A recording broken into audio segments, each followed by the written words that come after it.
Did you know that the world's most powerful data is protected by keys so tiny you need a microscope to see them? These keys are just 1,000 nanometers wide, smaller than a grain of pollen. Today, we're going to explain how quantum cryptography works, but not just once. We're doing it at 5 completely different levels, from kids to seniors. By the end, you'll understand something most engineers don't even think about. Let's start with the basics. Imagine sending a secret message in a locked box. Only the right key can open it. But what if the key itself could sense if someone tried to peek inside? That's kind of how quantum keys work. They're like magic keys that can tell if someone is trying to steal the secret. If they do, the key changes, and the message stays safe. These keys are so tiny, just 1,000 nanometers wide, that you'd need a microscope to see them. That's smaller than a grain of pollen, but way bigger than a single atom. And here's the cool part. If someone tries to steal the key, the message knows. It changes instantly, like magic. That's how quantum keys keep secrets safe. But how does it really work? Let's go deeper. So, imagine sending a message using tiny particles of light called photons.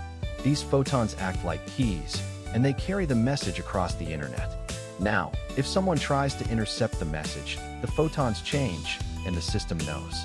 It's like sending a message in a bottle that changes color if someone opens it. This is how China's Michia satellite uses quantum keys to protect data over 4,600 miles. That's like sending a message from New York to Los Angeles, and knowing if anyone tried to read it. And in 2022, scientists used quantum encryption to hold a real election, with zero chance of digital tampering. That's how powerful this tech is. Now let's see what's actually happening under the hood.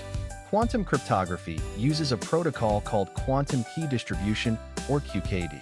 It works by sending photons through a fiber optic cable, each photon carrying a piece of the key.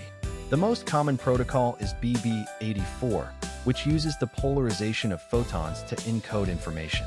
If someone tries to measure the photon, it changes, and the system knows. China's Michia satellite uses QKD to send keys over 4,600 miles, the longest distance ever achieved.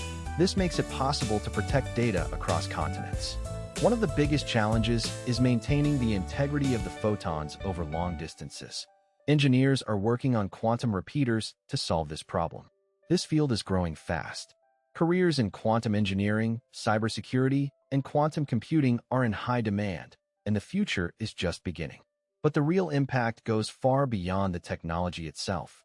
Quantum cryptography is changing how we think about security. It's being used in banking, government, and even elections, protecting data in ways that were once impossible. In 2022, scientists in Switzerland used quantum encryption to hold a real election, with zero chance of digital tampering. That's how powerful this tech is. Businesses are investing billions into quantum security. Companies like IBM, Google, and China's Michia's team are leading the charge, and the race is on to build the first quantum internet. Privacy is a big concern. Quantum encryption could protect your data from hackers, but it could also be used by governments to control information. The ethical debate is just beginning. And now, the perspective only time can give. Quantum cryptography didn't start with satellites or elections. It began in the 1970s with a simple idea, using physics to protect information.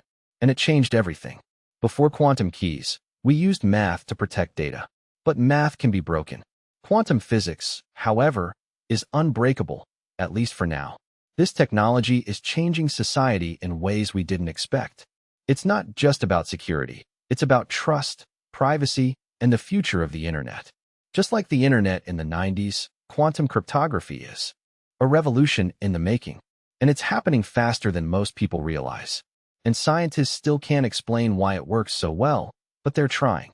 Which level changed how you think about quantum cryptography?